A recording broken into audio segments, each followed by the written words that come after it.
जय हिंद मेरे प्यारे दोस्तों, स्वागत है एक बार फिर से आपके अपने YouTube चैनल स्टडी प्लेटफॉर्म में। दोस्तों, आज की इस वीडियो में हम लोग आधुनिक भारत के इतिहास की सीरीज को आगे बढ़ाते हुए 19वीं शताब्दी में सामाजिक एवं सांस्कृतिक जागरण से लेकर कांग्रेस की पूर्ववर्ती संस्थाओं से रिलेटेड जो सवाल इस बुक में दिए गए हैं उसको हम लोग कवर करने वाले हैं।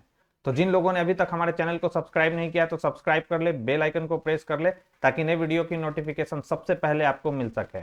और साथ ही साथ वीडियो पसंद आए तो प्लीज इस वीडियो को ज्यादा से ज्यादा लाइक करें और अपने दोस्तों के साथ इसे शेयर करना बिल्कुल ना भूलें। और किन्हीं को अगर वाईसीटी का बुक चाहिए तो उसका लिंक मैंने डिस्क्रिप्शन बॉक्स में दे दिया है, तो आप वहां से जाकर इसको परचेज कर सकते हैं। और ये जो आज के 3 चैप्टर मैं यहाँ पर आपको कवर करा रहा हूँ दोस्तों, वो एग्जाम पॉइंट ऑफ व्यू से काफी ज्यादा इंपॉर्टेंट है। यहाँ से सवाल आपको हर एग्जाम में जरूर देखने को मिलेगा। तो चलिए ज्यादा समय ना गवाते हुए हम सीधा क्वेश्चन की ओर बढ़ते हैं। आज का हमारा फर्स्ट क्वेश्चन है कि वह पहला भारतीय कौन था जो हाउस ऑफ कॉमन्स का सदस्य बना था। इंपॉर्टेंट सवाल है। तो वह पहला भारतीय कौन था जो हाउस ऑफ कॉमन्स का सदस्य बना था? राइट आंसर हो जाएगा दादा भाई नौरोजी। दादा भाई नौरोजी वो प्रथम भारतीय थे जो हाउस ऑफ कॉमन्स के सदस्य बने थे। कब बने थे? तो ब्रिटिश संसद में 1892 के आम चुनाव में जीतकर हाउस ऑफ कॉमन्स के ये सदस्य बने थे। ये डेट भी आपको याद रखना है, कब बने थे हाउस ऑफ कॉमन्स के सदस्य दादा भाई नौरोजी? तो 1892 ईस्वी में। नेक्स्ट हमारा सवाल है कि आर्य समाज की स्थापना किसने की थी? तो आर्य समाज की स्थापना किसके द्वारा किया गया था दोस्तों? तो स्वामी दयानंद सरस्वती जी के द्वारा यह किया गया था। कब किया गया था? ये भी डेट याद रखना है, 1875 ईस्वी में आर्य समाज की स्थापना स्वामी दयानंद सरस्वती जी के द्वारा किया गया था। और ये देख लीजिए कितने बार ये एग्जाम में पूछा गया है। इसका मुख्य उद्देश्य क्या था आर्य समाज का? तो प्राचीन जो वैदिक धर्म की जो शुद्ध रूप से पुनः स्थापना करना, इसका मुख्य उद्देश्य था आर्य समाज की। सन 1877 ईस्वी में लाहौर में आर्य समाज का मुख्यालय स्थापित किया गया था। तो ये भी पॉइंट याद रखना है आपको। नेक्स्ट है कि इंडिया फॉर इंडियंस प्रसिद्ध नारा किसने दिया था? इंडिया फॉर इंडियंस यानी भारत जो है भारतीयों के लिए, यह नारा किसके द्वारा दिया गया था? तो यह नारा दिया गया था स्वामी दयानंद सरस्वती जी के द्वारा। और 1875 ईस्वी में आर्य समाज की स्थापना इनके द्वारा किया गया था। कहां पर? तो याद रखना है, मुंबई में। नेक्स्ट है कि भारत में सेल्फ रिस्पेक्ट मूवमेंट किसने प्रारंभ किया था? सेल्फ रिस्पेक्ट मूवमेंट किसके द्वारा प्रारंभ किया गया था? तो सेल्फ रिस्पेक्ट जो मूवमेंट है दोस्तों, यानी जिसे हिंदी में हम लोग आत्मसम्मान आंदोलन के भी नाम से जानते हैं, वो शुरू किया गया था रामास्वामी नायकर के द्वारा। तो इसका राइट आंसर हो जाएगा ऑप्शन ई, यानी उपयुक्त में से कोई नहीं। कब प्रारंभ किया गया था? तो 1925 ईस्वी में ईवी रामास्वामी नायकर के द्वारा तमिलनाडु में आत्मसम्मान आंदोलन यानी सेल्फ रिस्पेक्ट मूवमेंट का शुरुआत किया गया था। इस आंदोलन का उद्देश्य क्या था? तो ब्राह्मणवादी आधिपत्य को तोड़ने, समाज में पिछड़े वर्गों एवं महिलाओं के सम्मान अधिकार के लिए आवाज उठाना था। सन 1873 ईस्वी में ज्योतिबा फुले ने सत्य शोधक समाज की स्थापना की थी। तो यह भी पॉइंट आपको याद रखना है कि ज्योतिबा फुले के द्वारा सत्य शोधक समाज की स्थापना कब किया गया था? तो 1873 ईस्वी में। गुलामगिरी पुस्तक किसके द्वारा लिखा गया है? तो ज्योतिबा फुले के द्वारा लिखा गया है। तो ये भी पॉइंट आपको ध्यान में रखना है। नेक्स्ट हमारा सवाल है कि निम्नलिखित में से कौन सा कथन सही है? कौन सा कथन इसमें सही है? राजा राम मोहन राय नवीन शिक्षा के अग्रणी थे, बिल्कुल सही है। स्वामी दयानंद ने भारत भारतीयों के लिए नारा दिया, अभी हम लोगों ने देखा था, बिल्कुल ये भी सही है।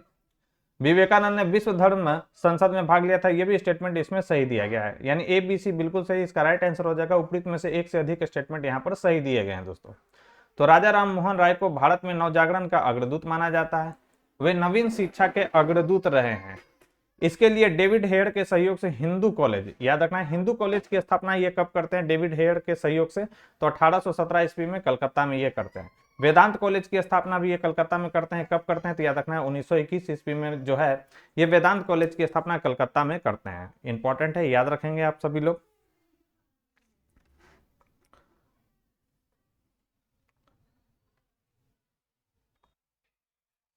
अगर हम बात करें स्वामी दयानंद सरस्वती जी की, तो इनके द्वारा आर्य समाज की स्थापना की गई थी, ऑलरेडी हम लोग डिस्कस कर चुके हैं।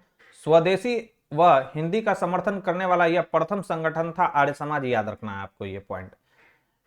इनका मानना था क्या? कि भारत भारतीयों के लिए, ये भी हम लोग डिस्कस कर चुके हैं। स्वामी विवेकानंद जी की अगर हम बात करें तो इन्होंने 1897 ईस्वी में रामकृष्ण मिशन की स्थापना की थी। कहां पर? कलकत्ता में। एग्जैक्ट पूछे कलकत्ता में कहा तो बारानगर में रामकृष्ण मिशन की स्थापना किया गया था स्वामी विवेकानंद जी के द्वारा। इन्होंने ही 1893 ईस्वी में अमेरिका के शिकागो शहर में आयोजित विश्व धर्म सम्मेलन में भारत का नेतृत्व किया था।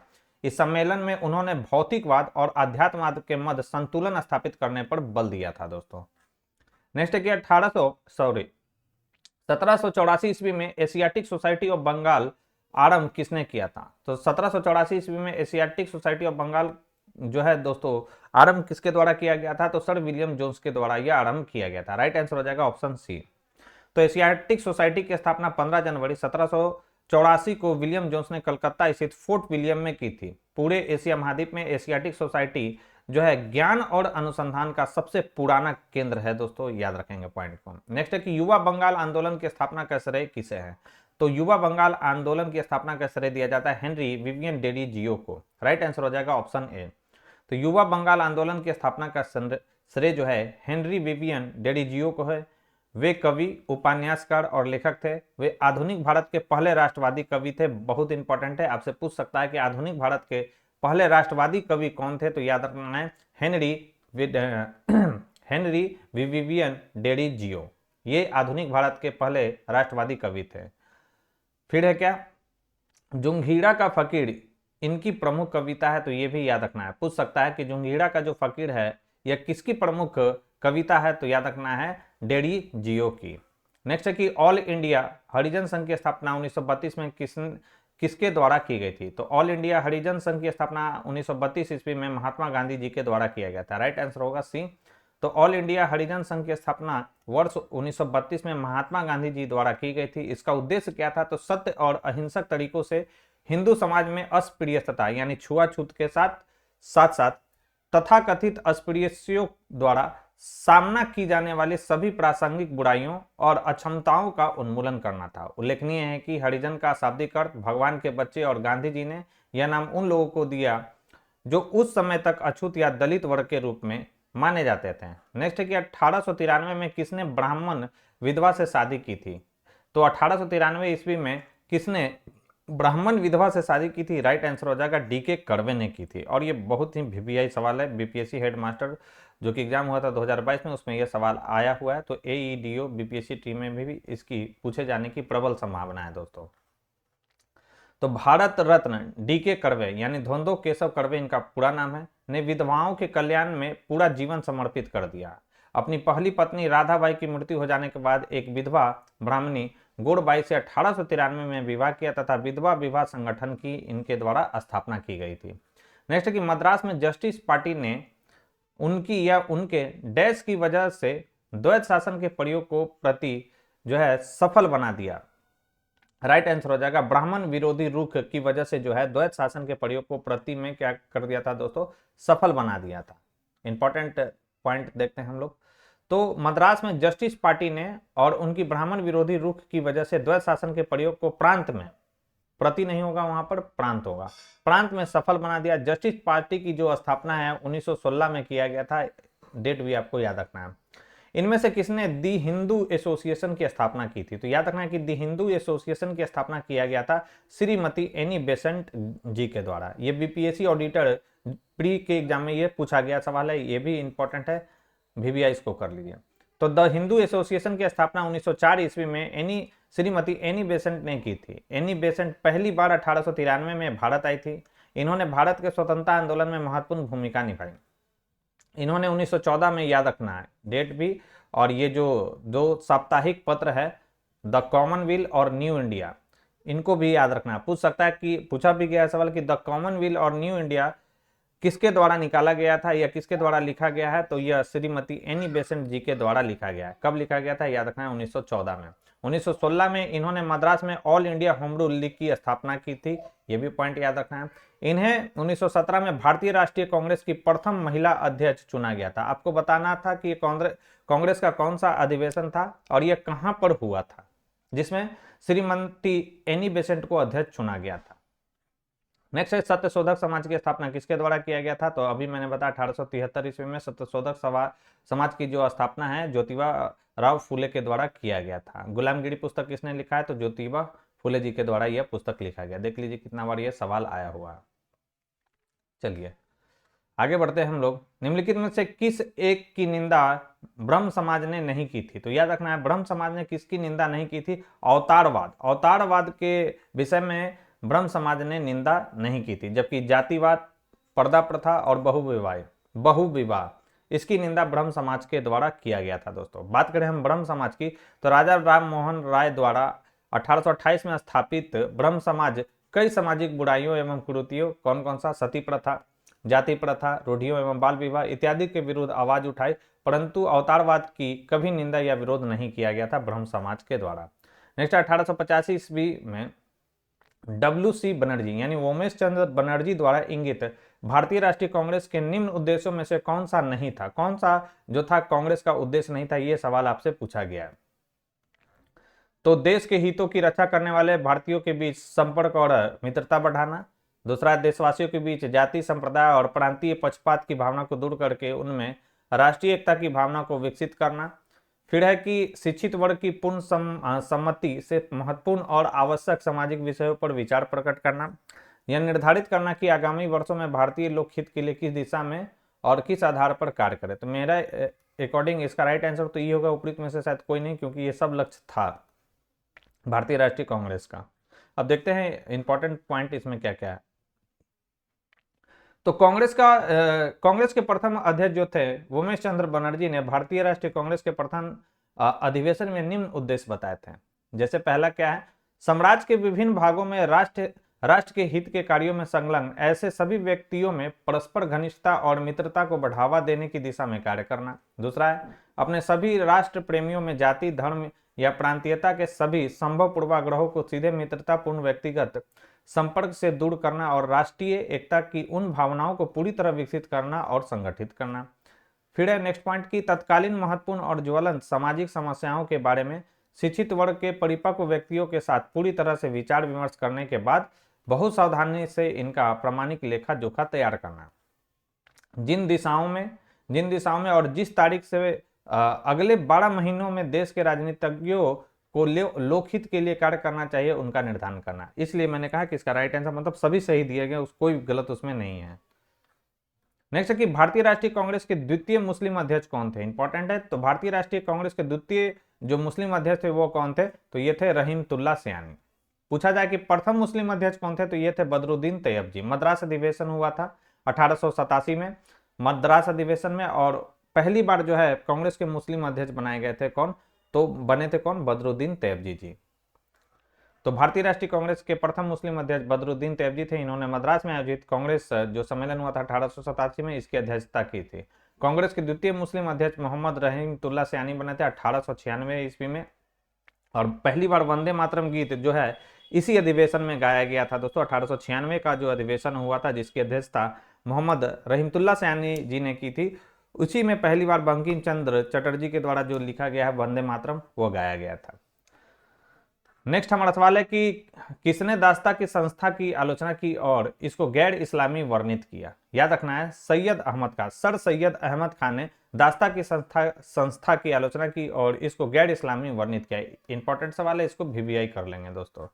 तो सर सैयद अहमद खान का जन्म जो है 1817 ईस्वी में दिल्ली में हुआ था। सैयद अहमद खान ने पीरी मुरीदी तथा दास प्रथा को इस्लाम के विरुद्ध बताया था। इन्होंने तहजीब उल अखलाक, बहुत ही इंपॉर्टेंट पत्रिका है, पूछेगा तहजीब उल अखलाक पत्रिका किसने लिखा है या किनके द्वारा इसका प्रकाशन किया गया था, तो याद रखना है सर सैयद अहमद जी के द्वारा। तथा सर सैयद अहमद खान ने कुरान पर टीका भी लिखा था। इन्होंने 1864 ईस्वी में कलकत्ता में साइंटिफिक सोसाइटी की स्थापना की। याद रखना है, पूछेगा आपसे कि कलकत्ता में साइंटिफिक सोसाइटी की स्थापना कब किया गया था, तो 1864 ईस्वी में। किसके द्वारा किया गया था, तो सर सैयद अहमद खान के द्वारा। 1875 में अलीगढ़ में मुस्लिम एंग्लो ओरिएंटल कॉलेज की स्थापना की। यह भी सवाल आया हुआ है विभिन्न गवर्नमेंट एग्जाम्स में कि अलीगढ़ में मुस्लिम एंग्लो ओरिएंटल कॉलेज की स्थापना किसके द्वारा किया गया था, तो सर सैयद अहमद खान जी के द्वारा। कब किया गया था, 1875 ईस्वी में। 1920 में इसका नाम बदल कर क्या कर दिया गया, अलीगढ़ मुस्लिम विश्वविद्यालय कर दिया गया था दोस्तों। नेक्स्ट की पूना सार्वजनिक सभा की स्थापना की थी। तो पूना सार्वजनिक सभा की स्थापना जो है 1870 ईस्वी में महादेव गोविंद रानाडे जी के द्वारा किया गया था। पूना सार्वजनिक सभा की स्थापना इंपॉर्टेंट है, याद रखेंगे। 1870, देखिए 1858 तो ये तो ऐसे ही छट गया, 1870 में किया गया था महादेव गोविंद रानाडे जी के द्वारा पूना सार्वजनिक सभा की स्थापना। तो महाराष्ट्र में समाज सुधार करने और राजनीतिक चेतना उत्पन्न करने के लिए महादेव गोविंद रानाडे द्वारा 1870 ईस्वी में पूना में सार्वजनिक सभा की स्थापना की गई थी। इसके द्वारा सरकार और जनता के मध्य एक सेतु बनाने का कार्य किया गया। यह संगठन जो है भारतीय राष्ट्रीय कांग्रेस का अग्रदूत था, याद रखेंगे। नेक्स्ट है कि यूनाइटेड पेट्रियोटिक एसोसिएशन की स्थापना किसने की थी, इंपॉर्टेंट है। यूनाइटेड पेट्रियोटिक एसोसिएशन की स्थापना सर सैयद अहमद खाजी के द्वारा किया गया था। राइट आंसर हो जाएगा ऑप्शन ए। तो यूनाइटेड पेट्रियोटिक एसोसिएशन की स्थापना 1888 ईस्वी में सर सैयद अहमद खां एवं बनारस के राजा शिव प्रसाद सिंह ने की थी। दोनों का नाम याद रखना है आपको। दिल्ली में जन्मे सर सैयद अहमद खां एक मुस्लिम शिक्षक, कानून और विधिवेता तथा अनुवादक थे। इन्होंने मुस्लिम नवजागरण हेतु उत्कृष्ट प्रयास किया। इन्होंने शिक्षा विस्तार हेतु अलीगढ़ मुस्लिम विश्वविद्यालय की स्थापना की। साइंटिफिक सोसाइटी की स्थापना भी इन्हीं के द्वारा किया गया है, हम लोग ऑलरेडी डिस्कस कर चुके हैं। नेक्स्ट है कि इनमें से किसने 1893 में शिकागो में आयोजित धर्म संसद में भाग लिया था। राइट आंसर हो जाएगा स्वामी विवेकानंद जी। राइट आंसर होगा बी। कब विश्व धर्म महासभा हुआ था, तो 11 सितंबर 1893 ईस्वी को शिकागो में यह हुआ था दोस्तों। बाकी डिस्कस करने की जरूरत नहीं है, ये कभी सवाल नहीं आएगा। सती प्रथा को बंद कराने में किसने लॉर्ड विलियम बेंटिंक का सहयोग किया था। राइट आंसर हो जाएगा राजा राम मोहन राय ने। कब बंद हुआ था, तो 1829 ईस्वी में बंद हुआ था राजा राम मोहन राय के सहयोग से। उस समय कौन गवर्नर जनरल थे, याद रखना, लॉर्ड विलियम बेंटिंक। किस नियम के तहत, तो नियम जो है 17 द्वारा सती प्रथा को क्या कर दिया गया था, बंद कर दिया गया था। प्रारंभ में यह केवल बंगाल में लागू हुआ, लेकिन अगले वर्ष यह बंबई तथा मद्रास प्रेसिडेंसियों में भी लागू हुआ।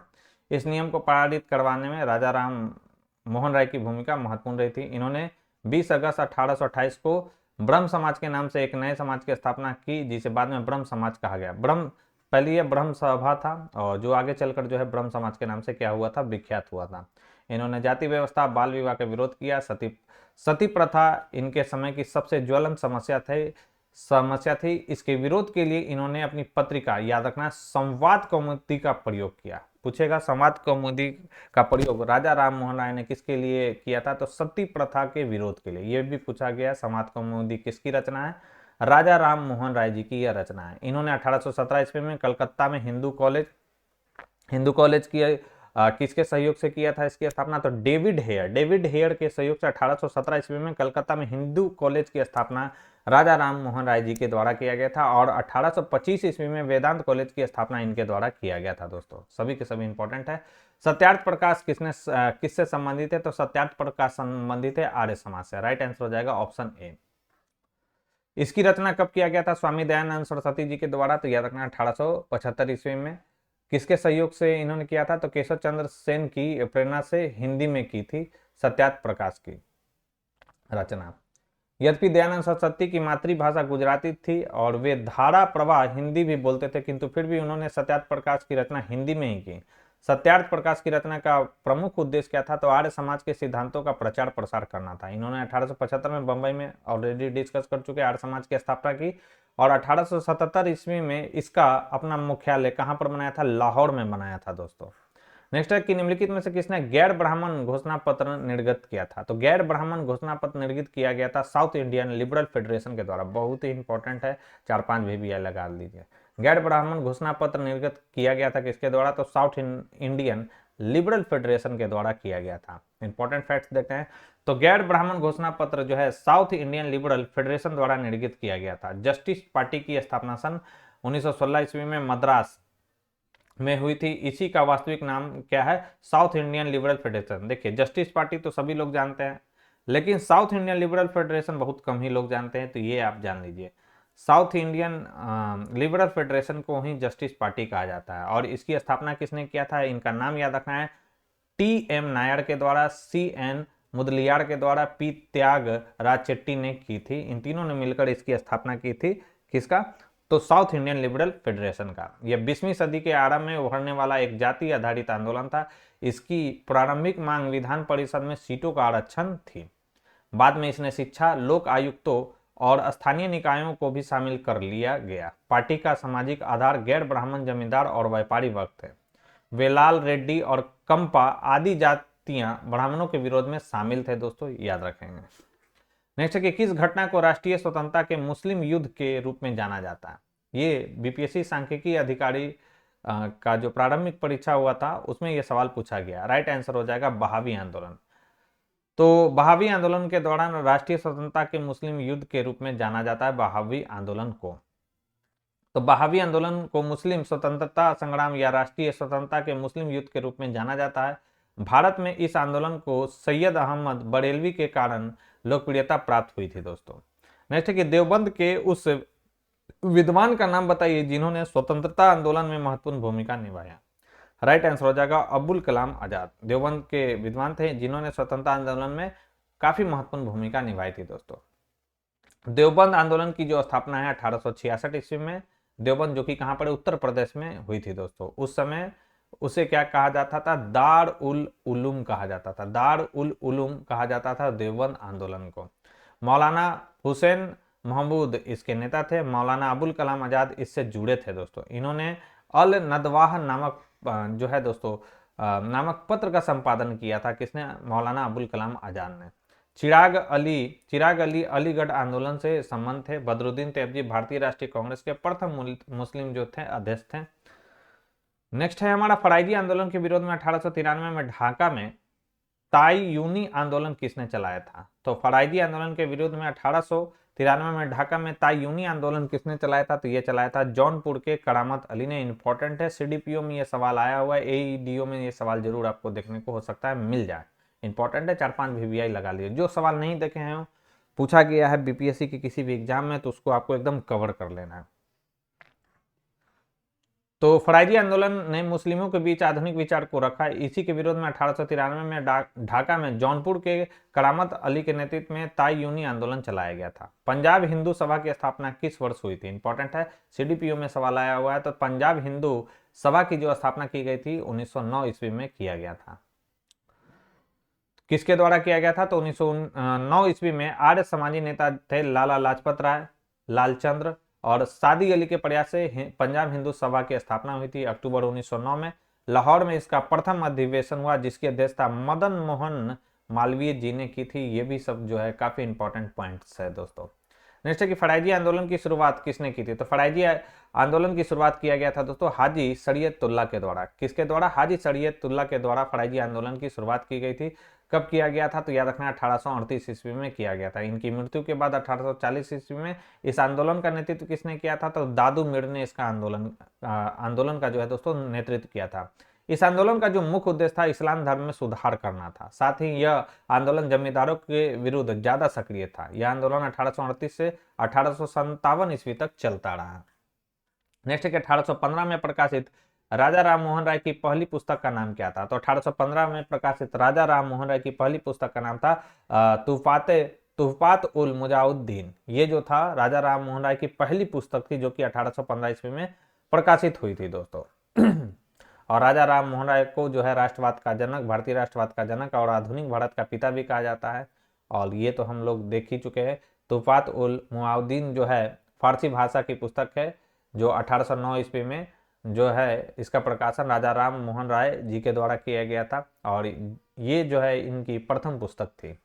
दक्कन एजुकेशन सोसाइटी के संस्थापक कौन थे? इंपॉर्टेंट है, दक्कन एजुकेशन सोसाइटी के संस्थापक थे बाल गंगाधर तिलक जी। इंपॉर्टेंट है, इसको वीवीआई कर लीजिए। दक्कन एजुकेशन सोसाइटी की स्थापना किनके द्वारा किया गया था? तो बाल गंगाधर तिलक जी के द्वारा यह किया गया था। तो दक्कन एजुकेशन सोसाइटी की स्थापना 24 अक्टूबर 1884 ईस्वी में बाल गंगाधर तिलक, विष्णु शास्त्री चिपलुमकर, गोपाल गणेश आगरकर, महादेव बल्लाल नाम जोशी एवं वामन शिवरामन आमटे द्वारा की गई थी। 13 अगस्त 1885 को यह सोसाइटीज रजिस्ट्रेशन एक्ट कौन सा है 21 के अंतर्गत पंजीकृत कराई गई थी। इसका मुख्यालय कहां पर था? तो याद रखना है पुणे में था। इन्होंने इस संस्था की स्थापना शिक्षा का प्रसार करने के लिए किया था दोस्तों।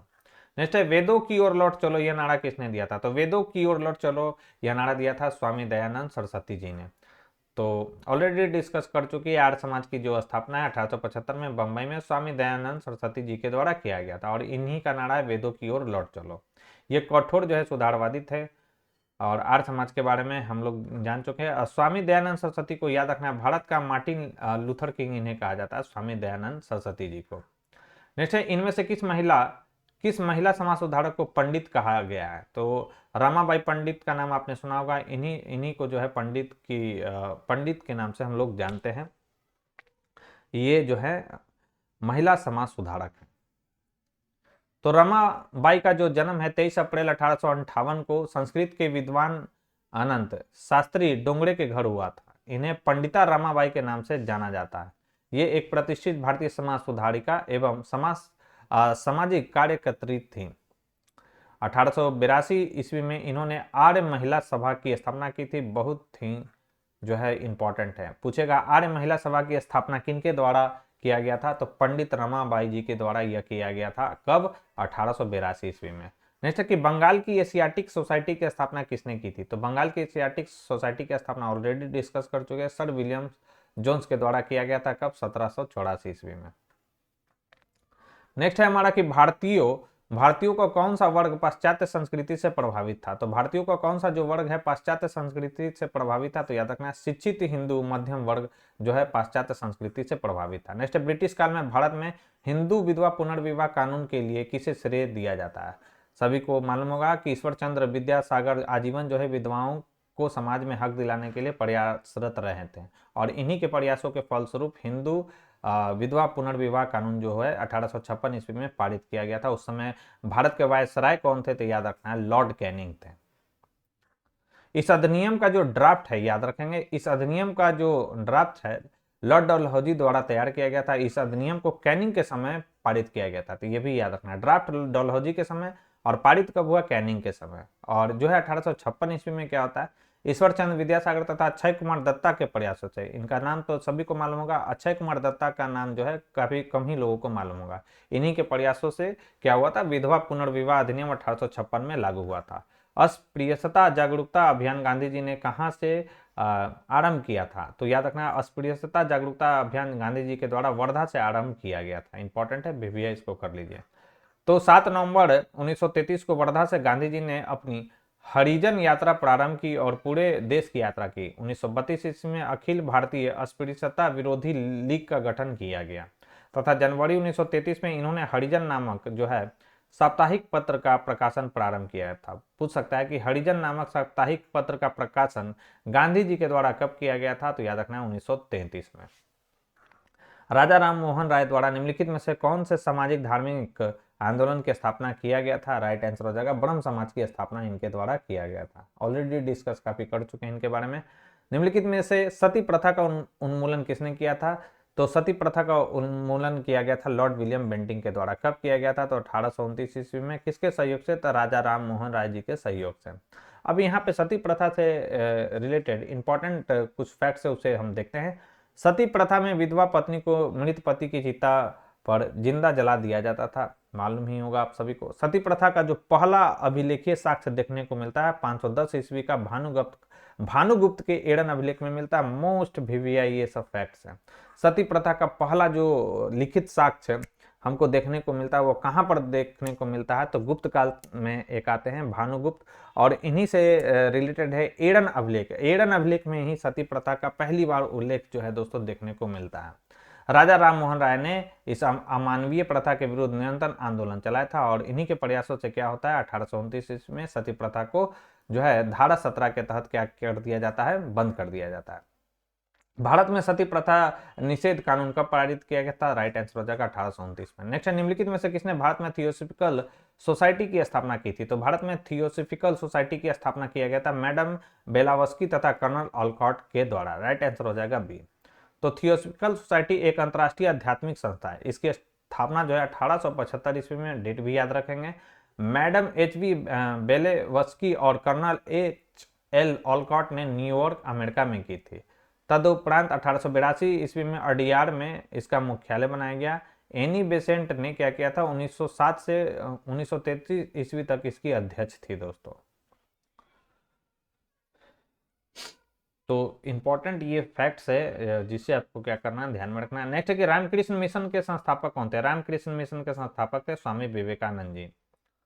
और रामकृष्ण मिशन की स्थापना इनके द्वारा कब किया जाता है? तो 1897 ईस्वी में किया गया था। इसका मुख्यालय पश्चिम बंगाल के बेलूर मठ में है। यह मिशन स्वास्थ्य, शिक्षा, आपदा प्रबंधन एवं राहत, ग्रामीण प्रबंधन एवं आदिवासी कल्याण के लिए कार्य करता है। नेक्स्ट है कि स्वामी विवेकानंद ने रामकृष्ण मिशन की स्थापना कब किया था? 1897 ईस्वी में। नेक्स्ट है कि प्रार्थना समाज, यंग समाज, लोकहितवाद, सत्यशोधक समाज, रहनुमाए मर्यादन सभा के लिए निम्न विकल्पों में से सही संयोजन क्या है? तो प्रार्थना समाज की स्थापना किसने किया था? तो आत्मारंग पांडुरंग के द्वारा किया गया था। यंग इंडिया की बात करें, यंग इंडिया लिखा गया था मोहनदास करमचंद गांधी जी के द्वारा। सत्यशोधक समाज की बात करें तो यह लिखा गया था सत्यशोधक समाज की, तो ये गोपाल कृष्ण गोखले सत्यशोधक समाज की स्थापना किया गया था। इसमें से और भी कोई है? सत्यशोधक ज्योतिबा, ये फूले होना चाहिए, कहां पर है?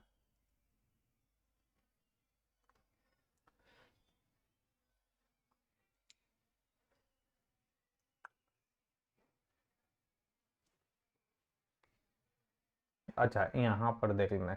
प्रार्थना समाज हो गया आत्मारंग पांडुरंग, यंग इंडिया मोहनदास करमचंद, लोकहितवादी, सॉरी, लोकहितवादी कहा जाता है गोपाल हरिदेश मुख जी को, बिल्कुल सही। या सत्यशोधक समाज की स्थापना ज्योतिबा फुले जी के द्वारा किया गया है। और हनुमान मर्यादन सभा की स्थापना किया गया नौरोजी फुरदौंजी और दादा भाई नौरोजी ने मिलकर इसकी स्थापना की थी। तो ये बी ही इसका परफेक्ट आंसर होगा दोस्तों, राइट आंसर होगा बी। चलिए आगे बढ़ते हैं हम लोग कि भारतीय पुनर्जागरण आंदोलन के पिता कौन थे? तो भारतीय पुनर्जागरण आंदोलन के पिता कौन थे? राजा राम मोहन राय जी थे। और आत्मीय सभा की स्थापना इनके द्वारा कब किया गया था? 1815 ईस्वी में। ब्रह्म सभा की स्थापना कब किया गया था? 1828 ईस्वी में ब्रह्म सभा की स्थापना किया गया था, जो आगे चलकर ब्रह्म समाज के नाम से विख्यात हुआ था। आगे बढ़ते, प्रार्थना समाज के संस्थापक कौन थे? अभी हम लोगों ने देखा था, प्रार्थना समाज के संस्थापक थे आत्माराम पांडुरंग। कब किया गया था? 1867 ईस्वी में बंबई में प्रार्थना समाज की स्थापना की गई थी इनके द्वारा।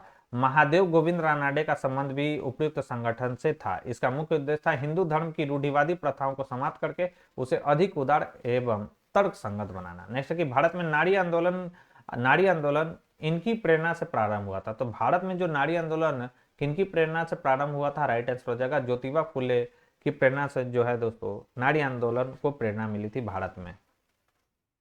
और यहाँ पर क्या इंपॉर्टेंट है कि ये 19वीं सदी के महान समाज सुधारक तथा स्त्री शिक्षा के प्रबल समर्थक थे ज्योतिबा फुले। इन्होंने अपनी पत्नी सावित्री देवी के सहयोग से बालिका शिक्षा हेतु 1848 ईस्वी में पुणे में विद्यालय को स्थापित किया था। तो बालिका विद्यालय की स्थापना 1848 ईस्वी में पुणे में किसने किया था? याद रखना, ज्योतिबा फुले जी के द्वारा। किसके सहयोग से? तो अपनी पत्नी सावित्री देवी फुले के सहयोग से इन्होंने यह जो है बालिका जो है विद्यालय की स्थापना की थी। इन्होंने विधवा विवाह का समर्थन किया तथा निर्धन असहाय स्त्रियों के लिए एक प्रसूति गृह भी स्थापित किया। इन्होंने सामाजिक कुरीतियों के विरोध में अनेक पुस्तकें लिखी, जिनमें गुलामगिरी प्रमुख है। इन्होंने सत्यशोधक समाज की स्थापना किया कब? 1873 ईस्वी में। तथा दीन बंधु सार्वजनिक सभा की भी नींव रखा गया था ज्योतिबा फुले राव जी के द्वारा। नेक्स्ट है कि राजा राम मोहन राय ब्रह्म समाज की स्थापना कब करते हैं? तो 1828 ईस्वी में ब्रह्म सभा की स्थापना करते हैं, जो आगे चलकर ब्रह्म समाज के नाम से क्या होता है? विख्यात होता है।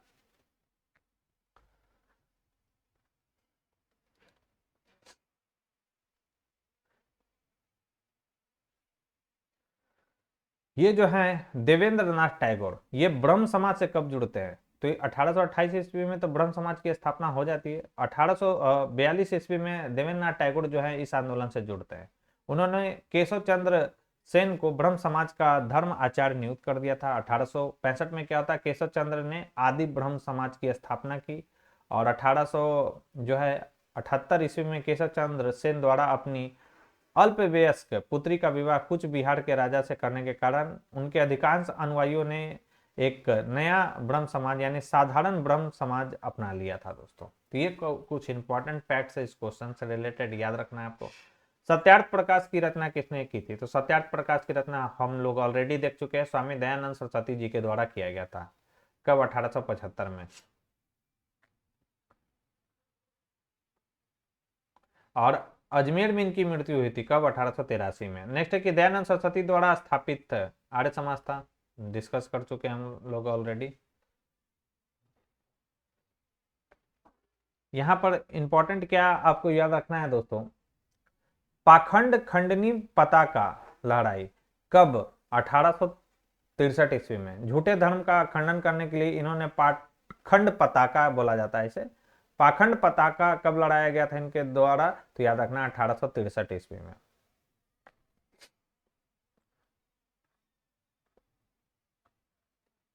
चलिए आगे बढ़ते हैं। स्वामी दयानंद सरस्वती का जन्म हुआ था, यह हुआ था गुजरात में। नेक्स्ट है कि निम्नलिखित में से कौन आत्मीय सभा के संस्थापक थे। राजा राम मोहन राय जो थे आत्मीय सभा के संस्थापक थे। कब इसकी स्थापना करते हैं, 1815 ईस्वी में। ब्रह्म समाज 1828, याद रखना। आर्य समाज की स्थापना 1875। रामकृष्ण मिशन की स्थापना 1897 में। नेक्स्ट 19वीं शताब्दी के उत्तरार्ध में 9 हिंदूवाद के सर्वश्रेष्ठ प्रतिनिधि थे। तो 19वीं शताब्दी के उत्तरार्ध में 9 हिंदूवाद के जो सर्वश्रेष्ठ प्रतिनिधि थे वो थे स्वामी विवेकानंद जी। ऑलरेडी डिस्कस हम लोग कर चुके हैं। हाँ, यहाँ पर और क्या याद रखना है स्वामी विवेकानंद जी से कि फरवरी 1896 ईस्वी में न्यूयॉर्क में वेदांत सोसाइटी की स्थापना इनके द्वारा किया गया था। किसके लिए, तो धर्म एवं भारतीय धर्म एवं प्रचार के लिए किया गया था वेदांत सोसाइटी की स्थापना। कब, 1896 ईस्वी में। कहां पर किया गया था, याद रखना, न्यूयॉर्क में किया गया था। 1897 ईस्वी में रामकृष्ण मठ की स्थापना करते हैं और ये जो है मूर्ति पूजा, बहुदेववाद आदि का समर्थन किया क्योंकि इनका मानना था कि ईश्वर साकार व निराकार दोनों है और उसकी अनुभूति विभिन्न तरीकों से की जा सकती है। इसी कारण इन्हें 19वीं शताब्दी के नौ हिंदू जागरण का संस्थापक कहा जाता है। नेक्स्ट 19वीं शताब्दी के धर्म एवं समाज सुधार आंदोलनों ने जनसंख्या के किस वर्ग को मुक्त आकर्षित किया था। राइट आंसर हो जाएगा, बुद्धिजीवियों को आकर्षित किया था, नगरीय उच्च जातियों को और उदार रजवाड़े को आकर्षित किया था। निर्धन सर्वसाधारण वर्ग को यह आकर्षित जो धर्म एवं सामाजिक धार्मिक सुधार आंदोलन चलाया गया था दोस्तों, वह जो है आकर्षित नहीं कर पाया था। राइट आंसर हो जाएगा डी। नेक्स्ट है कि महाराष्ट्र के किस समाज सुधारक को लोक हितवादी कहा जाता है। राइट आंसर हो जाएगा गोपाल हरि देशमुख को लोक हितवादी के नाम से हम लोग जानते हैं। अगर हम बात करें गोपाल कृष्ण गोखले न्यायाधीश रनाडे के शिष्य थे। वे रनाडे को अपना जो है आध्यात्मिक और राजनीतिक गुरु मानते थे। 1905 में गोखले ने सर्वेंट ऑफ इंडिया सोसाइटी की स्थापना की। ये डेट भी याद रखना है, ये तो पूछा ही जा चुका है कि सर्वेंट ऑफ इंडिया सोसाइटी की स्थापना किसके द्वारा किया गया था, तो गोपाल कृष्ण गोखले के द्वारा किया गया था। इसका उद्देश्य क्या था, तो देशभक्त तैयार करना था। उनकी मृत्यु पर तिलक ने उन्हें भारत का हीरा, महाराष्ट्र का रत्न और देश सेवकों का राजा बतलाया। ब्रिटिश सरकार गोखले को एक छुपा हुआ राजद्रोही समझती थी। एमजी रनाडे को महाराष्ट्र का सुकरात कहा जाता है तथा आधुनिक ऋषि कहा जाता है इनको। रनाडे ने पूना में पूना सार्वजनिक समाज की क्या की थी, स्थापना की थी, जिसका मुख्य उद्देश्य था जनता में राजनीतिक चेतना को जागृत करना एवं महाराष्ट्र में समाज सुधार आदि करना था। नेक्स्ट है कि यंग बंगाल आंदोलन को प्रभावित किया था, किसने किया था, तो हेनरी विवियन डेरिजियो ने। ऑलरेडी हम लोग देख चुके हैं दोस्तों। तो यंग बंगाल आंदोलन बंगाल के क्रांतिकारी जो है बंगाली स्वतंत्र चिंतकों का एक समूह था जो कलकत्ता के हिंदू कॉलेज से संबंधित थे। ये सभी हिंदू कॉलेज के क्रांतिकारी शिक्षक हेनरी लुई विवियन डेरिजियो के अनुयायी थे। इस प्रकार यंग बंगाल आंदोलन को डेरिजियो ने प्रभावित किया। सुरेंद्रनाथ बनर्जी ने डेरिजियो को बंगाल में आधुनिक सभ्यता का अग्रदूत कहा था। नेक्स्ट कि भारत भारतीयों के लिए यह नारा किसने दिया था, ऑलरेडी देख चुके हैं, स्वामी दयानंद सरस्वती जी के द्वारा यह जो है नारा दिया गया था। नेक्स्ट कि सर सैयद अहमद खां के सबसे कटु आलोचक कौन थे, तो सर सैयद अहमद खां के सबसे कटु आलोचक थे जमाजुद्दी अफगानी थे। इंपॉर्टेंट है, 4-5 VBI इस पे लगा लीजिए क्योंकि ऐसे सवाल ना तो मैंने देखा है ना उम्मीद करता हूं कि आपने भी देखा होगा ऐसा सवाल। तो कट्टू आलोचक कौन थे, तो जमाजुद्दी अफगानी थे। CDPO में ये सवाल आ चुका है, AEDO में सवाल जरूर देखने को मिलेगा आपको। नेक्स्ट हमारा जो चैप्टर है वो है किसान विद्रोह एवं आंदोलन से रिलेटेड। उससे पहले दोस्तों वीडियो पसंद आ रही हो तो वीडियो को लाइक और शेयर करना बिल्कुल ना भूले। जो लोग हमारे चैनल से पहली बार जुड़े हैं तो चैनल को सब्सक्राइब कर ले, बेल आइकन को प्रेस कर ले ताकि नए वीडियो के नोटिफिकेशन सबसे पहले आपको मिल सके। और किन्हीं को YCT का बुक चाहिए तो उसका लिंक भी मैंने डिस्क्रिप्शन बॉक्स में दे दिया है, तो आप वहां से जाकर इसको परचेज कर सकते हैं। तो चलिए अब हम लोग किसान विद्रोह एवं आंदोलन से रिलेटेड सवालों को देखेंगे। सवाल है हमारा कि कम्युनिस्ट इंटरनेशनल का सदस्य बनने वाला पहला भारतीय कौन था, तो कम्युनिस्ट इंटरनेशनल का सदस्य बनने वाला पहला भारतीय थे M.N. रॉय। इनका पूरा नाम है मवेंद्र नाथ रॉय, याद रखेंगे। जिन्होंने क्या किया था, लेनिन के समय मिलकर उपनिवेशों के प्रति कम्युनिस्ट इंटरनेशनल की नीति तैयार की थी। राय के नेतृत्व में 7 भारतीयों ने मिलकर अक्टूबर 1920 में ताशकंद में भारतीय कम्युनिस्ट पार्टी की स्थापना की थी। याद रखना, पूछेगा कि भारतीय कम्युनिस्ट पार्टी की स्थापना किसके द्वारा किया गया था, तो मवेंद्र नाथ राय और उनके 7 सहयोगी थे, उनके द्वारा जो है 1920 में किया गया था दोस्तों। नेक्स्ट पॉइंट है इसमें, सारे देश में समाजवादी और कम्युनिस्टों के कुछ दल अस्तित्व में आए। बंबई में श्रीपाद अमृत डांगे ने गांधी और लेनिन नामक जो है पर्चा प्रकाशित किया। पहले समाजवादी साप्ताहिक दी सोशलिस्ट की शुरुआत किया गया था श्रीपाद अमृत डांगे जी के द्वारा। मुजफ्फर अहमद ने क्या किया था, बंगाल में नवयुग निकाला था, याद रखेंगे ये भी पॉइंट। बाद में कवि काजी नजरुल इस्लाम के सहयोग से बंगाल नामक पत्र की स्थापना भी किया गया था, याद रखना है, मुजफ्फर अहमद जी के द्वारा।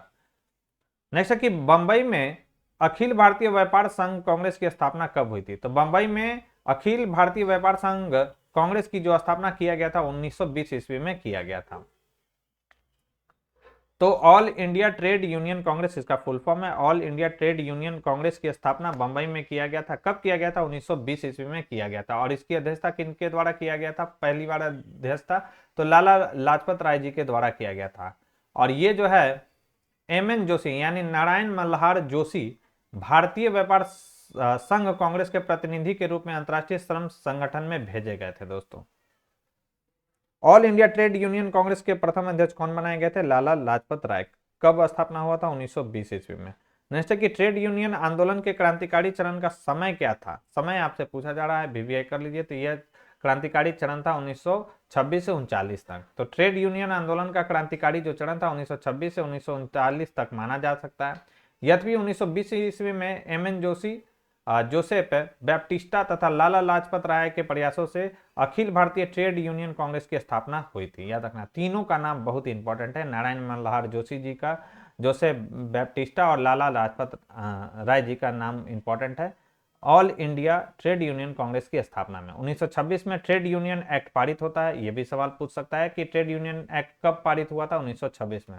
उसके बाद मजदूर आंदोलन में काफी तेजी आई। यद्यपि सविनय अवज्ञा आंदोलन के समय कांग्रेस ने नारा दिया कि मजदूर और किसान कांग्रेस के हाथ पांव हैं, फिर भी 1930-36 के बीच मजदूर आंदोलन में थोड़ी कमजोरी आई। लेकिन 1937 में प्रांतीय सरकारों के गठन के बाद मजदूर आंदोलन फिर से काफी सक्रिय हुआ था दोस्तों।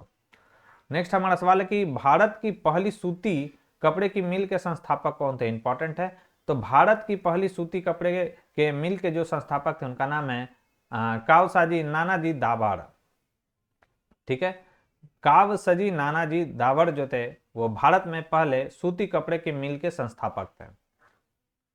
और जो है इनके द्वारा पारसी थे, एक प्रथम सूती मिल जो खोले गए थे, कैसे कहां पर खोला गया था, बंबई में खोला गया था। ये पारसी थे, कावसी नानाजी दाभाड़। कब किया गया था इनके द्वारा स्थापना, तो 1854 ईस्वी में।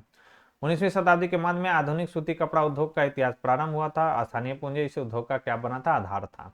जमशेदपुर लेबर एसोसिएशन की स्थापना 1920 में किसने किया था, बहुत इंपॉर्टेंट है, इंपॉर्टेंट कर लीजिए, वीवीआई 4-5 वीवीआई लगा लीजिए। जमशेदपुर लेबर एसोसिएशन की जो स्थापना है 1920 ईस्वी में जो है किसके द्वारा किया गया था, तो एस.एन. हल्दर जी के द्वारा यह किया गया था। ये जो है किसी भी बुक में कहीं पर भी कोचिंग संस्थान पढ़ लीजिए, ऐसे सवाल नहीं मिलेंगे। कुछ सवाल ऐसे होते हैं जो आपको प्रीवियस ईयर से ही आपको समझ में आएगा किस टाइप का भी सवाल आ रहा है दोस्तों। ठीक है, तो याद रखना है कि ये जो है इसकी स्थापना किसके द्वारा किया गया था, एस.एन. हल्दर जी के द्वारा किया गया था। नेक्स्ट है कि ऑल इंडिया किसान सभा के पहले अधिवेशन में कौन अध्यक्ष थे। ऑल इंडिया किसान सभा के पहले अध्यक्ष कौन बनाए गए थे, ये बनाए गए थे स्वामी सदानंद सरस्वती। कब गठन इसका किया गया था, 1936 ईस्वी में किया गया था।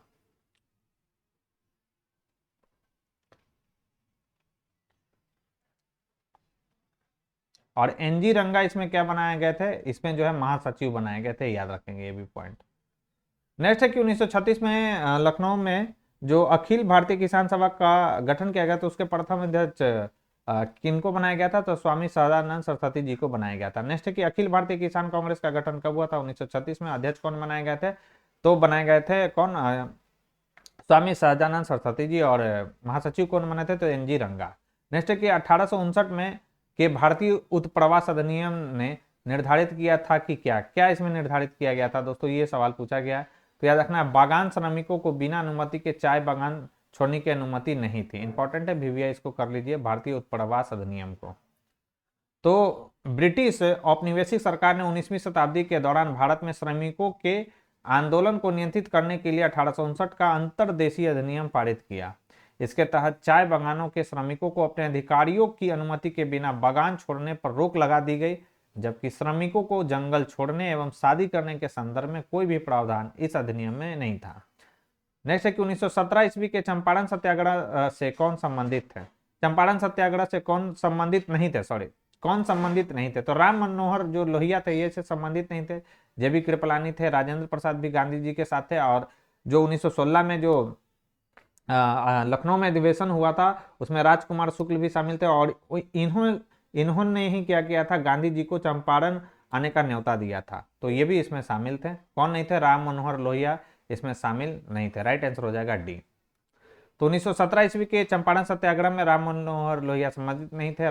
डॉक्टर राम मनोहर लोहिया का संबंध कांग्रेस सोशलिस्ट पार्टी से था तथा उन्होंने आजादी के बाद संयुक्त सोशलिस्ट पार्टी का गठन किया। इंपॉर्टेंट है, संयुक्त सोशलिस्ट पार्टी का गठन किनके द्वारा किया गया था? डॉक्टर राम मनोहर लोहिया जी के द्वारा किया गया था। व्हील ऑफ हिस्ट्री, चौखंबा राज आदि उनकी, यानी चौखंबा राज फोर्थ स्टेट जो है किसने दिया था?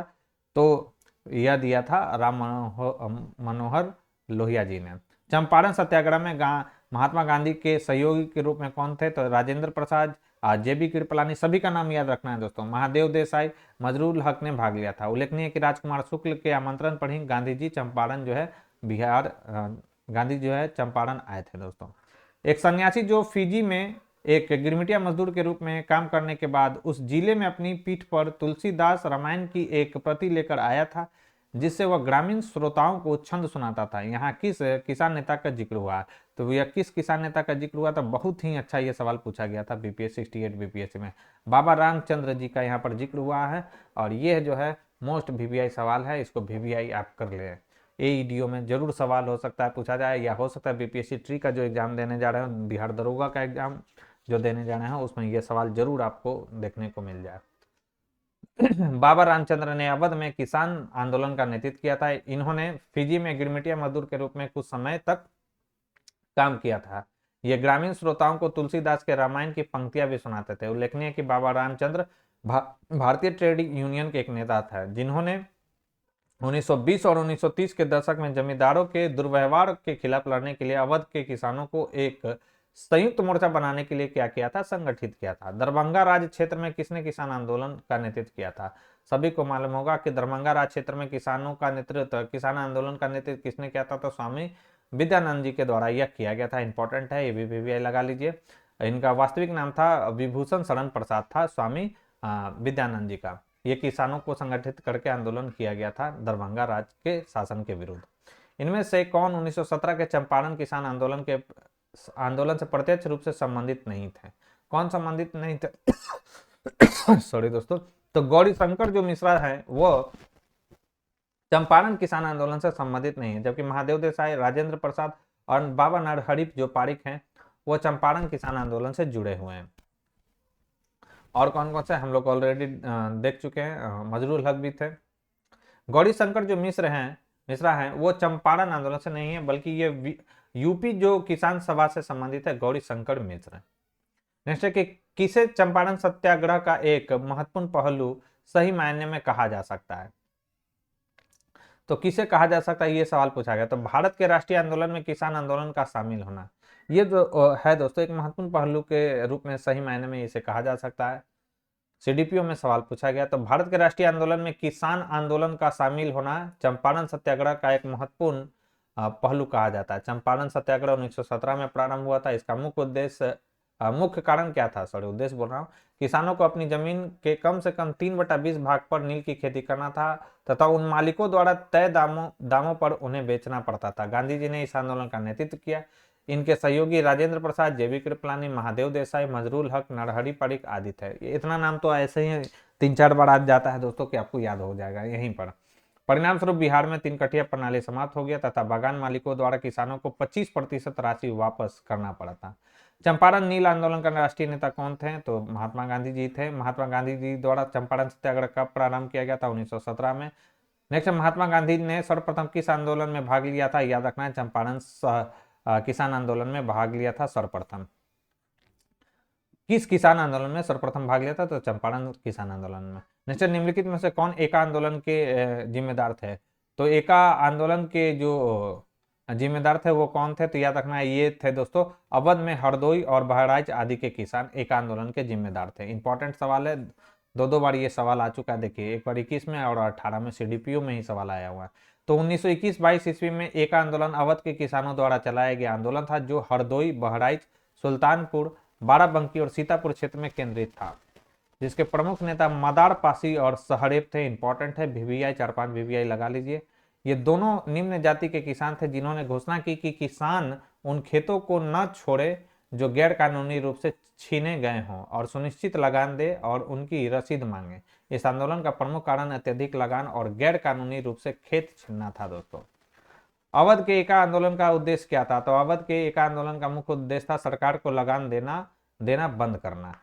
नेक्स्ट, कि इनमें से किसने उलगुलान आंदोलन प्रारंभ किया था? तो उलगुलान आंदोलन जो है बिरसा मुंडा के द्वारा प्रारंभ किया गया था। दो बार ये सवाल आ चुका है BPSC में, देख सकते हैं आप।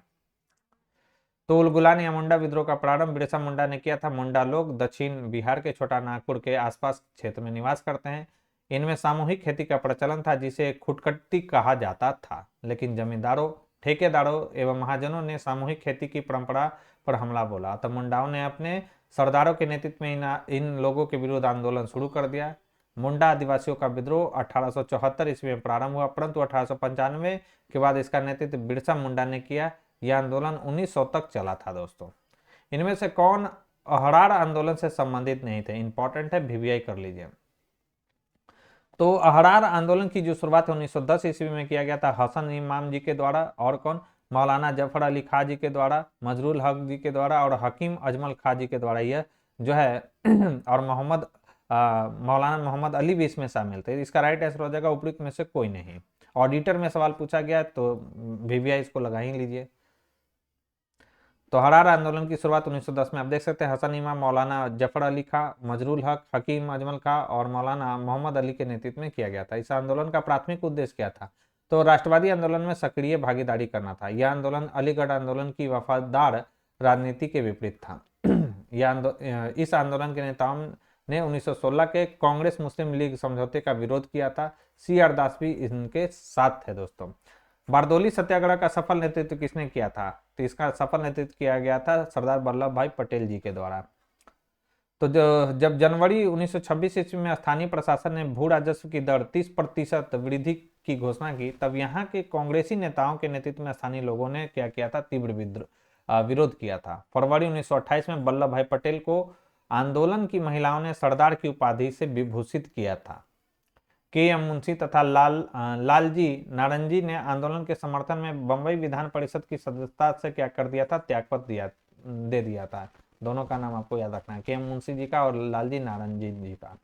इस आंदोलन से उपजी समस्या के समाधान के लिए ब्लूमफील्ड और मैक्सवेल समिति ने भू राजस्व में बढ़ोतरी को गलत बताया और बढ़ोतरी 30% से घटाकर कितना कर दिया? 6.03% कर दी गई। इस प्रकार बारदोली सत्याग्रह सरदार वल्लभ भाई पटेल के नेतृत्व में सफल हुआ। नेक्स्ट, निम्नलिखित में से किसके द्वारा किसानों को उनकी खेती की जमीन से अलग कर दिया गया था? राइट आंसर हो जाएगा अस्थायी बंदोबस्त था। दोस्तों, 3 प्रकार की भू राजस्व जो व्यवस्था अंग्रेजी सरकार के द्वारा लाया गया था।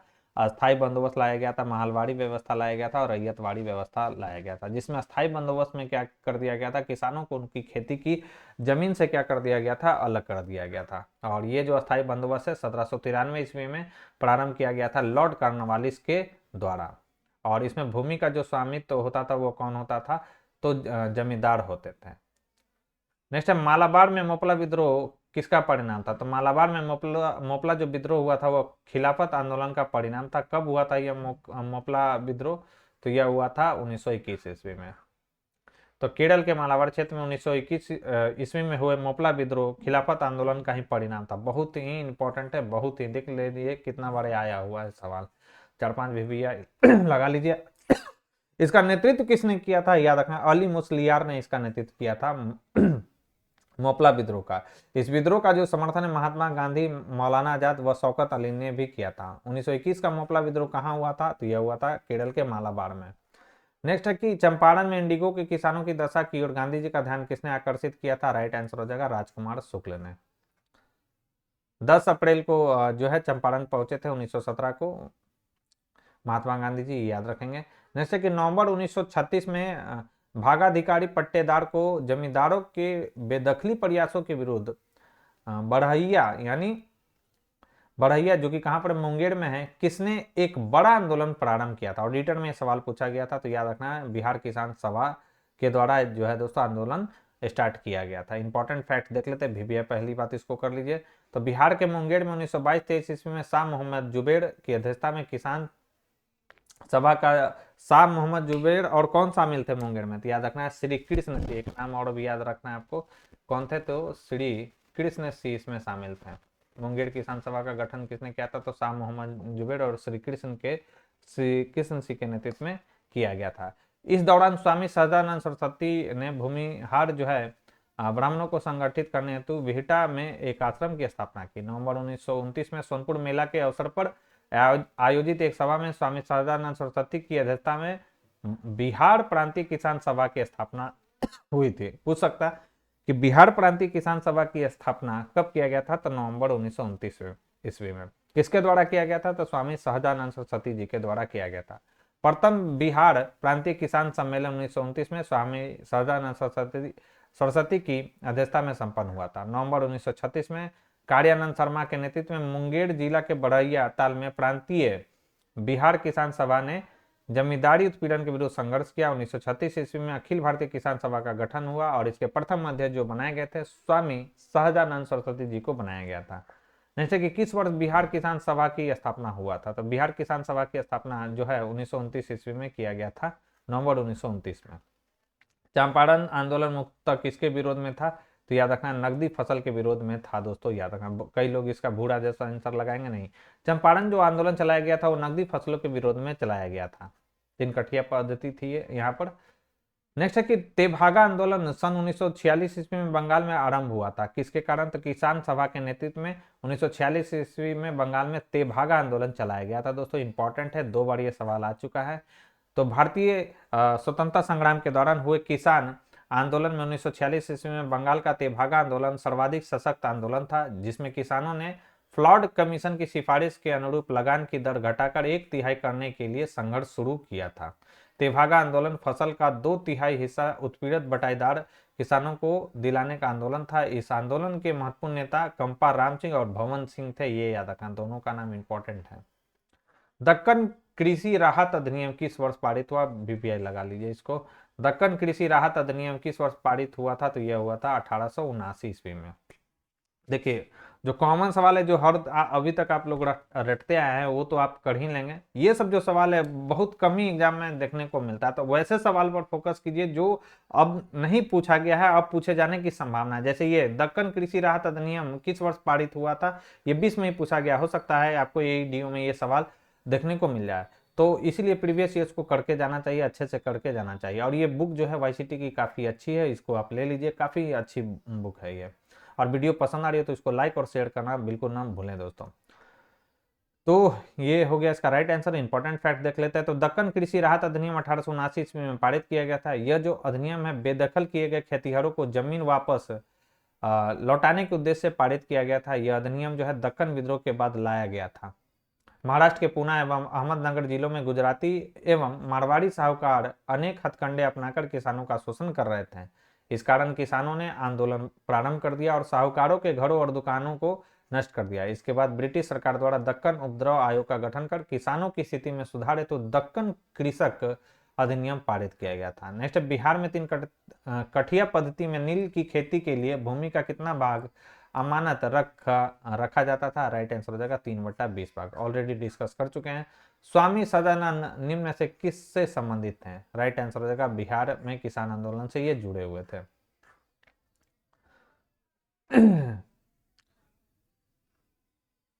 नेक्स्ट है बिरसा मुंडा का कार्य क्षेत्र कौन सा था? तो रांची था इनका कार्य क्षेत्र।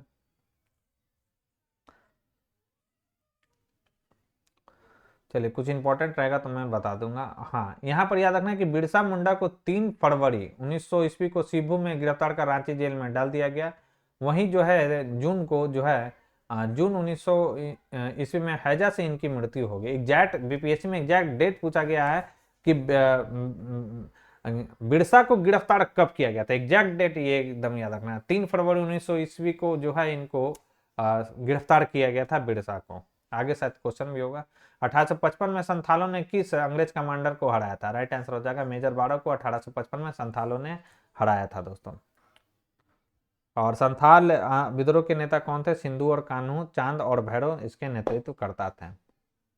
और संथाल परगना जो क्षेत्र था कहाँ से कहाँ तक था? तो भागलपुर से राजमहल का क्षेत्र था, जिसे दामने को कहा जाता था। किसान क्या करे किसने लिखे? किसान क्या करे ये लिखा था स्वामी सहजानंद सरस्वती जी ने। ये 65 बीपीसी री एग्जाम हुआ था, उसमें ये सवाल पूछा गया, अभी भी आई है ये।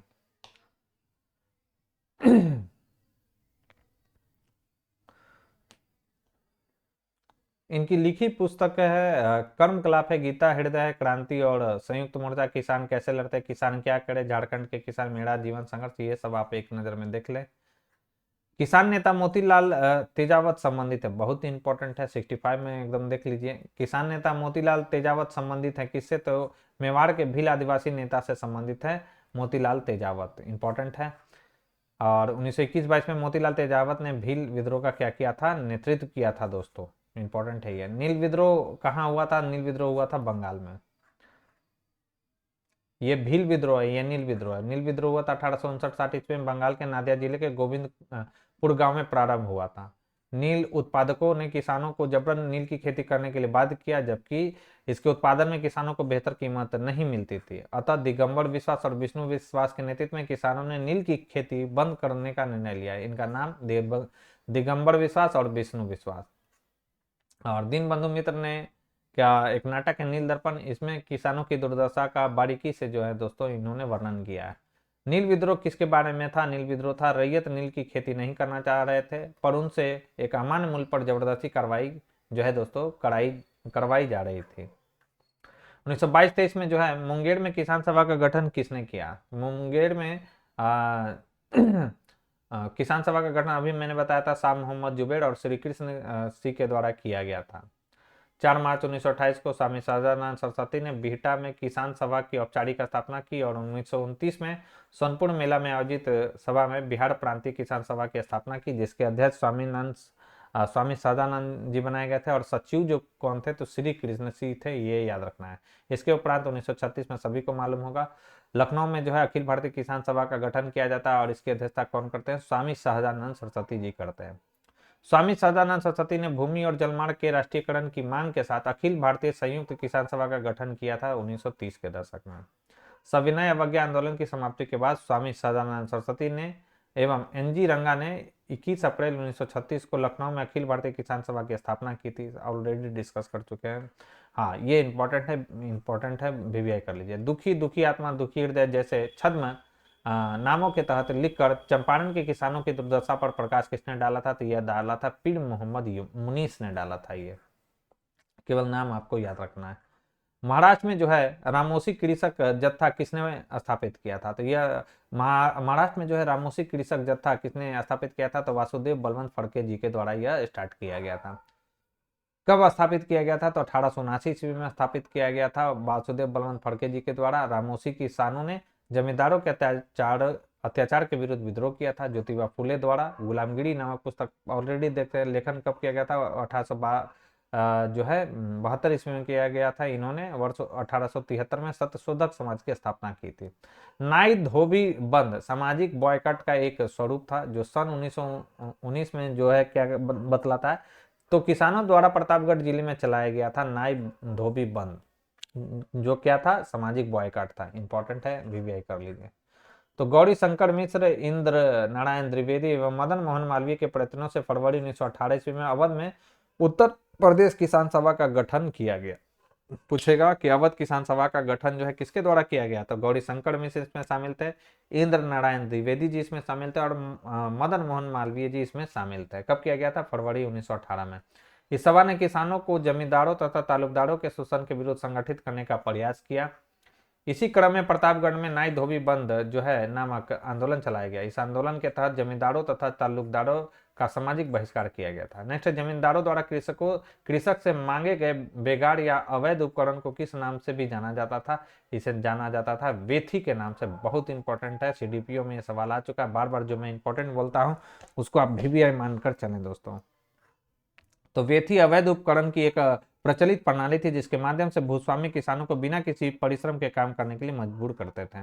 नेक्स्ट कि साड़ाबंदी आंदोलन 1922 किसके नेतृत्व में प्रारंभ हुआ था? तो साड़ाबंदी जो आंदोलन है 1922 ईस्वी में जो है सरदार वल्लभ भाई पटेल जी के नेतृत्व में हुआ था। ये भी VVI कर लीजिए, क्योंकि जो सवाल रिपीटेड नहीं होते हैं दोस्तों वो VVI ही होते हैं, क्योंकि उनके प्रबल पूछने की संभावना। BPSC में रिपीटेड सवाल काफी पूछे जाते हैं। अब हम लोग कांग्रेस की पूर्ववर्ती संस्थाएं से रिलेटेड सवाल देखेंगे और ये जो है आज के डिस्कशन का हमारा लास्ट चैप्टर भी है दोस्तों। तो सवाल है कि मद्रास महाजन सभा की स्थापना किसने की? स्थापना किस वर्ष हुई थी? तो मद्रास महाजन सभा की स्थापना हुआ था 1884 ईस्वी में हुआ था। तो इसका राइट आंसर हो जाएगा उपयुक्त में से कोई नहीं। किसने किया था? तो याद रखना MV राघवाचारी ने, B सुब्रमण्यम अय्यर और P आनंद चार्लू द्वारा किया गया था। इसका मुख्यालय कहां पर है? तमिलनाडु में स्थित है। इस सभा का उद्देश्य क्या था? स्थानीय संगठन के कार्य को समन्वित करना था। नेक्स्ट है कि भारतीय राष्ट्रीय कांग्रेस की पूर्ववर्ती कौन थी? इंपॉर्टेंट है, दो बार देख लीजिए सवाल। मैंने बताया था ना कि BPSC में सवाल पूछने का ट्रेंड है। देखिए यहाँ पर 7-8 में सवाल पूछा गया, वही सवाल 16-17 में भी पूछा गया, 60 से 62 में। तो भारतीय राष्ट्रीय कांग्रेस की पूर्ववर्ती कौन थी? राइट आंसर हो जाएगा भारतीय राष्ट्रीय कांग्रेस की जो पूर्ववर्ती थी वो कौन था दोस्तों? उपयुक्त में से इंडियन एसोसिएशन ऑफ शायद कोलकाता था। हाँ, ये था, इंडियन एसोसिएशन था। तो इंडियन एसोसिएशन, तो इसका राइट आंसर उपयुक्त में से ई दे रहा है, देख लेते हैं। तो उपयुक्त संस्था भारतीय राष्ट्रीय कांग्रेस की पूर्ववर्ती यानी पूर्ववर्ती संस्था सभी का सभी था दोस्तों। ये सब जो भी आप संस्था देख रहे हैं, British Indian association, Indian association, Indian national union और इंडियन लीग, ये भारतीय राष्ट्रीय कांग्रेस की पूर्ववर्ती थी ये सभी। इसलिए इसका राइट आंसर हो जाएगा उपयुक्त में से एक से अधिक। ठीक है। बॉम्बे प्रेसिडेंसी एसोसिएशन की स्थापना किसने की थी? तो बॉम्बे प्रेसिडेंसी एसोसिएशन की स्थापना जो है दोस्तों फिरोज शाह मेहता, KT जो तैलंग है और बदरुद्दीन तैयब जी, इन तीनों ने मिलकर किया था। कब? 1885 में, याद रखना है। इसलिए इसका राइट आंसर हो जाएगा उपयुक्त में से एक से अधिक। और इसके पहले जो अध्यक्ष है जमशेद जी जीजी भाई बनाए गए थे। जमशेद जी जीजी भाई बनाए गए थे इसके पहले अध्यक्ष बॉम्बे प्रेसिडेंसी एसोसिएशन के। लोगों में राजनीतिक विचारों का प्रचार प्रसार करना इसका मुख्य उद्देश्य था। बॉम्बे प्रेसिडेंसी एसोसिएशन के पहले बॉम्बे एसोसिएशन के नाम से जाना जाता था, जिसकी स्थापना जो है 1852 ईस्वी में हुई थी। इंडियन एसोसिएशन ने किसका गठन करके राष्ट्रीय चेतना बढ़ाने में महत्वपूर्ण भूमिका अदा की? राइट आंसर हो जाएगा इंडियन नेशनल कॉन्फ्रेंस का गठन इनके द्वारा किया गया था, इंडियन एसोसिएशन के द्वारा। तो 26 जुलाई 1876 ईस्वी को सुरेंद्रनाथ बनर्जी तथा आनंद मोहन बोस ने इंडियन एसोसिएशन की स्थापना की थी, याद रखेंगे। 1883 ईस्वी में कोलकाता में इंडियन एसोसिएशन ने जो है इंडियन नेशनल कॉन्फ्रेंस नामक एक अन्य अखिल भारतीय संगठन का सम्मेलन आयोजित किया। दूसरी नेशनल इंडियन कॉन्फ्रेंस कोलकाता में 25 दिसंबर 1885 को हुई। इसकी अध्यक्षता सुरेंद्रनाथ बनर्जी ने की थी। इस तरह से इंडियन एसोसिएशन ने 1883 से इंडियन नेशनल कॉन्फ्रेंस का आयोजन करके राष्ट्रीय चेतना जगाने का कार्य किया। नेक्स्ट है कि 1876 में इंडियन एसोसिएशन की स्थापना किसने किया था? राइट आंसर हो जाएगा सुरेंद्रनाथ बनर्जी जी ने। नेक्स्ट है कि इंडियन एसोसिएशन का नेतृत्व किसने किया था? तो इंडियन एसोसिएशन का नेतृत्व जो है किसने किया था? अभी हम लोगों ने देखा था, आनंद मोहन बोस और सुरेंद्रनाथ बनर्जी जी के द्वारा यह किया गया था। इसलिए इसका राइट आंसर उपयुक्त में से एक से अधिक हो जाएगा। और ये आज के डिस्कशन का हमारा लाजमी सवाल है। इंडियन एसोसिएशन के बारे में अभी हम लोगों ने देखा था 1876 ईस्वी में सुरेंद्रनाथ बनर्जी और आनंद मोहन बोस के नेतृत्व में इसकी स्थापना किया गया था दोस्तों। तो ये थी हमारी आज की डिस्कशन दोस्तों। ये डिस्कशन आपको कैसा लगा मुझे कमेंट बॉक्स में लिखकर जरूर बताएं। साथ ही साथ अगर वीडियो पसंद आई हो तो प्लीज़ इस वीडियो को ज़्यादा से ज़्यादा लाइक करें और अपने दोस्तों के साथ इसे शेयर करना ना भूलें। जो लोग हमारे चैनल से पहली बार जुड़े तो चैनल को सब्सक्राइब कर लें, बेल आइकन को प्रेस ताकि नए वीडियो की नोटिफिकेशन सबसे पहले आपको मिल सके। और किन्हीं को YCT का बुक चाहिए तो उसका लिंक भी मैंने डिस्क्रिप्शन बॉक्स में दे दिया, आप वहाँ से जाकर इसको परचेज कर सकते हैं। तो आज के लिए बस इतना ही दोस्तों, थैंक यू।